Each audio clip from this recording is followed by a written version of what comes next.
I'll set you free! Who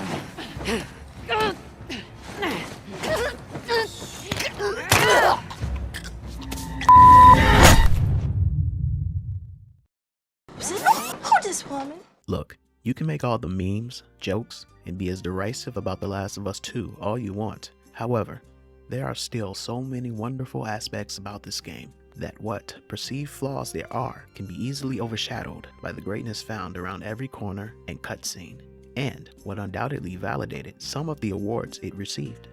Firstly, composer Gustavo Santaolalla, award-winning in his own right, returned to score the soundtrack that was obviously not victim of the sophomore jinx, strumming a banjo-led, minimalistic theme that's gone the sliver of optimism that could be found within the notes of the first, highlighting this world that is injected with a demoralizing sense of nihilism. Accordingly, this game pushes the industry forward from a technological aspect, with a sound design that really sets the tone and effectively delivers on the intended narrative beats, harmoniously married with environments that can be either spacious and light, allowing you time to catch a breath, or always on edge in the dark, dank, claustrophobic corridors, both of which are immensely detailed with the chaotic and beautiful paradox of nature reclaiming the world from the imprint and dominance humans had on her.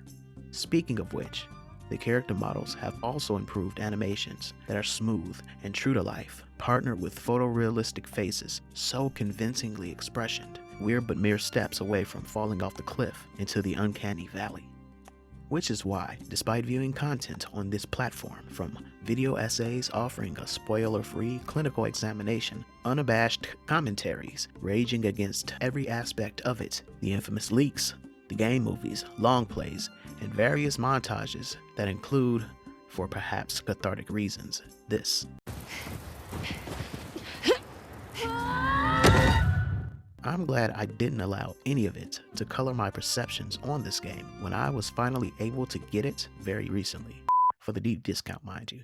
Yeah, had to show the guy at the electronics counter that, hey, this is what it say on the website. Don't try and run me at that full price. So that I may experience it for myself. And, in my opinion, I liked it. Not all of it, mind you, but for the perfectly imperfect work of art that it is. On my first playthrough, yeah, I said first because I'm more than halfway through run number 2. It was that good. I played it on whatever super easy is, where enemies drop kind of like this. This is where you fall down. Yeah, no shame here. My able-bodied self had accessibility options on and everything. I played it like how my father used to drive at night, slow and easy, and unbothered by the honking horns behind him.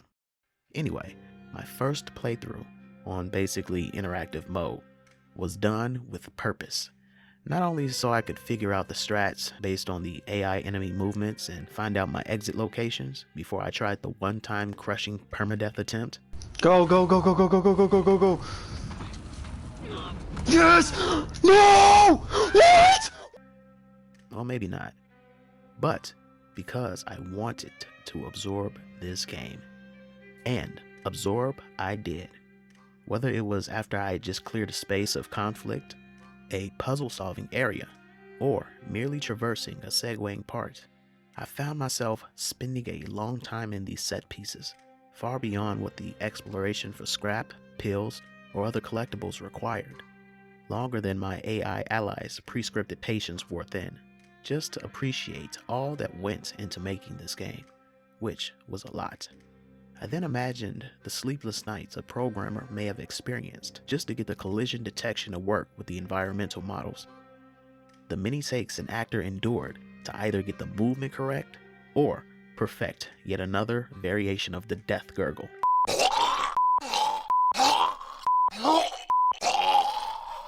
To the guy who did this, wow. Just wow.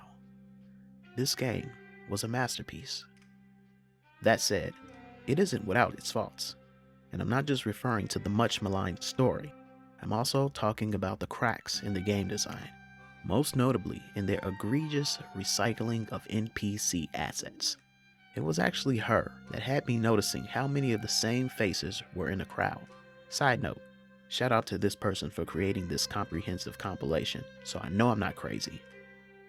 Now, to be fair, while I fully understand that this is a practice of many games involving numerous characters, a number of factors go into considering these things, and some games are even more egregious than others. Cyberpunk! However, in a game as heralded and hyped as this, such was glaring, especially since a big deal was made that all these otherwise nameless characters were indeed named. Really? Okay, so you could at least randomize clothes, can't you? You guys offer all these other nonsensical renders, you could at least divest into a palette swap of the same clothes. Even Mortal Kombat had the capability of pulling this off like 20 years ago. Anyway, in an effort to find the silver lining, I then wondered about the backstory of these characters. After all, the developers deciding on naming these people implies such existed for each individual, right? No! I'm going to assume that the naming feature doesn't go beyond the superficial.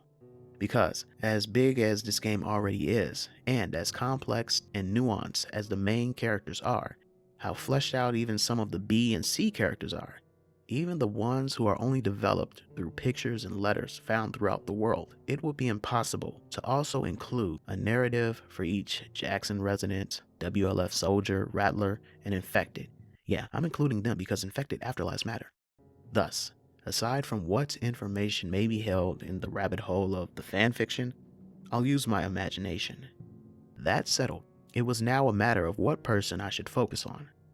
You know, out of the several notable clans in this game, I decided on choosing someone from the Seraphites because, while developing this script, I found that they seemed to be the most apropos, as, according to the lore, the scars they bear on their faces denotes, quote, an acknowledgement of mankind's innate imperfection, unquote, which serves as the best analogy for this game, or for the sake of brevity, at least the connection I'm making. Alright, so let's look up the Black Seraphite characters. Looks like there's a minority, as expected, of variations, or at least that's what my hastily cobbled together research bears, which means I choose you. Okay, so a quick search of the names of these characters brought me to Reddit, where it was discovered that the religious clan held a name pool of 32 names, 16 masculine and 16 feminine. Of the latter, there was Grace, Beth, Deborah, Eva, Ruth, Emily, Mia, Helen, Sasha, Diana, Carolyn, Hannah, Cora, Layla, Rachel, and Farah. Again, while there is no backstory provided for this individual, it's now time to flex my creative muscle and make one for Sasha Rainey.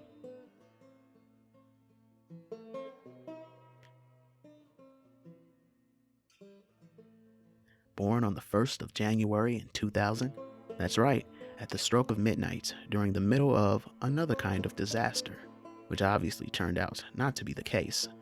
The St. Louis hospital she was born in did, however, experience an unrelated power outage, something that would affect her parents in different ways. Sasha's mother, Danae, a nurse practitioner and devout Christian, believed the outage to be a sign, while her father, Wayne, a police officer and believer in his own right, however to a lesser degree, saw it as nothing more than what it was. This dynamic ultimately molded Sasha's fundamental beliefs that would be rooted in a sense of pragmatism that relied on faith only to fill in the gap to things that could not be explained. Sasha was the couple's only child, a miracle child, in fact, as Danae thought herself to be infertile based on a diagnosis of hyperprolactinemia, but she was not lonely, as aside from numerous cousins around her age, her affable demeanor yielded many friends. All that changes, though, on Outbreak Day, which would have put Sasha at around 13, where, in the course of a week, she witnessed many of her friends either absconded, never to return, or fell deathly ill and subsequently quarantined. With Wayne's insight into what was happening well before things went down, he orders his wife, despite being called to the hospital to help with the massive influx of patients, which has a profound effect on her, and Sasha to shelter in place in the basement of their home. When things proved too great for even the police to control, Wayne, too, eventually abandons his post in favor of protecting his family. Unexpected as it may have been, They were well prepared for what chaos ensued, as it is revealed that the events of 2000 had shaped Wayne's perception more than he had let on, but in a manner that caused him to be proactive by prepping. Their modest and unassuming home was fortified and stocked with enough resources for the three of them to ride it out as the initial wave of chaos now consumed the city, the world. The internet, until that went down, Wayne's police scanner, among other equipment, kept the family abreast of the events unfolding in the outside world. 3 months later, as a wave of mania seemed to subside, Wayne ventured into his neighborhood on recognizance. Police training, and also 4 years in the military prior to that, helped him to easily best whatever he encountered on the decimated streets. For if not opportunistic and hardened survivors, there were what he would only describe as crazed people about. Returning by nightfall, he determined the city was a lost cause and planned on leaving. Chatter over the airwaves spoke of people getting to the ocean, so it became a matter of the Atlantic, Pacific, or maybe even the Gulf. There was family on Danae's side that resided in San Bernardino, California, so it seemed like as good a plan as any. They hopped into the 2009 H3T Hummer and set off west, essentially 3 against the world. The trip, fraught with dangers as it was, did also have moments of levity, peace, and beauty, a fact of which Danae made sure to remind her daughter, and especially a growing cynical Wayne, like when heading through the panhandle of Texas, on those long stretches where not a sign of civilization or the crazed people were in sight. In one of those quiet moments where they were able to pull over and rest out in the open bed of the truck, staring into the bright, starlit sky as the howling coyotes harkened back to a time before all of this. However, a juxtaposition was always right around the corner.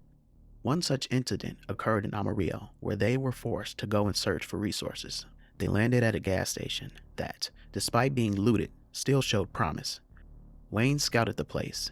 Experience taught him to check the reserve tanks for fuel, as it wasn't common knowledge, and so he headed behind the building to look for the gauges. Standard practice was for the girls to stay in the vehicle, Sasha in the driver's seat and Danae on guard, gun in hand. In a city that was dangerous well beforehand, vigilance was mandatory. A group approached the vehicle, armed with bats and other melee weapons. They were survivors, hostile and obviously seasoned, more so than Sasha and Danae it seemed. Seeing what they believed were easy prey, they were intent on taking whatever resources they had, most notably their transportation. Sasha's door was snatched open by one of them. In a lapse of judgment, Wayne hadn't locked it, and Sasha didn't check. With her daughter now in the clutches of the group, Danae, without much hesitation, shot at them, intending on missing but hitting one in the head. Seeing this, the rest of the gang fled, leaving a visibly shaken Sasha on the ground, lying next to a deceased boy who looked about her age, staring back at her with a wide-eyed expression of surprise and terror before rolling back into his head. Wayne arrived soon after, and right on time it seemed, as a horde of infected runners had also been alarmed. They arrived in San Bernardino, all of them very different from when they started the weeks-long journey, heading to Danae's grandmother's house. Long gone were the days where everyone gathered, and instead a shell of a house, fraught with overgrowth and boarded up.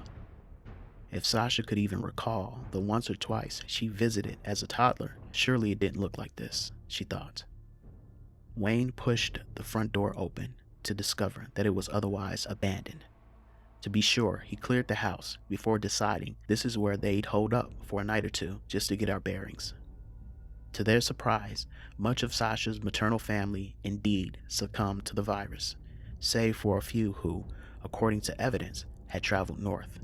A great uncle and his family, 2 sons, a daughter, and several grandchildren. All signs pointed to them likely being in Portland, as this is where her great uncle was born, before eventually the family moved down here. With this information, Danae was set on heading to Oregon, but Wayne wanted to continue toward the ocean. For what? She demanded. His reasoning was that if they could get to a boat, considering there even was one, and headed out to the waters, they couldn't get to us. Not an out of the blue proposition, in fact. In the times where Wayne allowed Sasha to drive those long stretches of highway, he told her about going to their own island, away from all of this. A thought that was more reality than it was fiction, as he was a Navy veteran and would be able to navigate the Pacific waters especially. Perhaps Hawaii, where he was stationed. Perhaps some uncharted island. Anywhere but here. It all sounded reasonable, and something his daughter bought into. Danae, however, remained adamant that they head north. "You made me betray my duties as a nurse. I will not betray my family," she stated. "We are your family," he countered. "Besides, they're probably dead like the rest of them," Wayne stated coldly. This cut deep. Danae was silent. When morning came, it was quietly resolved that they would head north. As a reluctant but remorseful Wayne prepared for them to leave, a body came crashing through the ceiling on top of him. However, this wasn't a dead body, or alive for that matter. This was an infected, violently thrashing about, frothing at the mouth, and emanating a blood-curdling cry of agony and sadness. Wayne managed to fight them off of him and quickly took them out with his Bowie knife. The three collectively took a sigh. However, Danae didn't hush to yell as she recognized the body. It was cousin Rodney. He was 11 and known for hiding in the attic. Deducing what may have happened, she began sobbing hysterically. However, this was the least of her worries, as she then noticed as Wayne managed to his feet. Standing frozen, he assessed his right shoulder, forearm, and hand, all of which were bleeding from wounds he sustained in the tussle. One of them was undoubtedly a bite mark. He knew. Danae knew. And, although at first not quickly registering, Sasha also figured it out. In a palpable but silent exchange, Wayne tearfully looked up and motioned for them to leave. There was no need to prolong the agony. As much as Wayne loved and adored his girls, he was a proponent for clean breaks, and was an ideology ingrained in them as well. "Go to your family," he mouthed through trembling lips. A conflicted Sasha began grabbing what supplies remained, and Danae took the keys from his outstretched hand. His posture now demonstrating that he's even refusing to accept a hug out of fear they would catch what he had. On the road, the ladies worked through their respective trauma, concurrent with also having to do whatever was required to survive. They arrived in Oregon several days later, where they eventually discovered Danae's family indeed survived and were in the newly established Portland QZ. Sasha would spend the next year and a half in relative peace under the care and control of federal forces, bonding with family, building upon her survival skills, and also hearing whispers about this so-called resistance group who rejected the totalitarian rule of Fedra.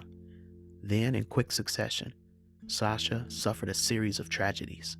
First, the death of her great-uncle, whom she regarded as a father figure. He died of natural causes. Then, a cousin of similar age, when they, amongst a group of teens, snuck outside the QZ, were ambushed by a group of runners. However, it was her mother's death from an undiagnosed, but highly treatable, even considering, form of cancer that proved most tragic, as again, she may have been able to be treated, but Fedra somehow deemed her as unessential, which was ironic considering Danae was a nurse practitioner. Whether it was the racial implications or the fact that such medical resources were being reserved for more notable people remained a mystery. In either event, this led to Sasha's utter disillusionment and caused her to drift away from everyone and eventually the Portland QZ, taking refuge in the solitude of the wilderness. Eventually drifting to Seattle, Sasha would happen upon a soft-spoken woman who considered herself a prophet. Perhaps it could have been the right confluence of circumstances, but what the woman preached resonated with Sasha, and the fact that she reminded her of her mother in so many ways, which is why she was not only able to follow her so quickly, but be one of the first of the Seraphites. Awesome. Wow. I made a whole backstory for her. Dear Naughty Dog, if you need a diversity hire for your writing team,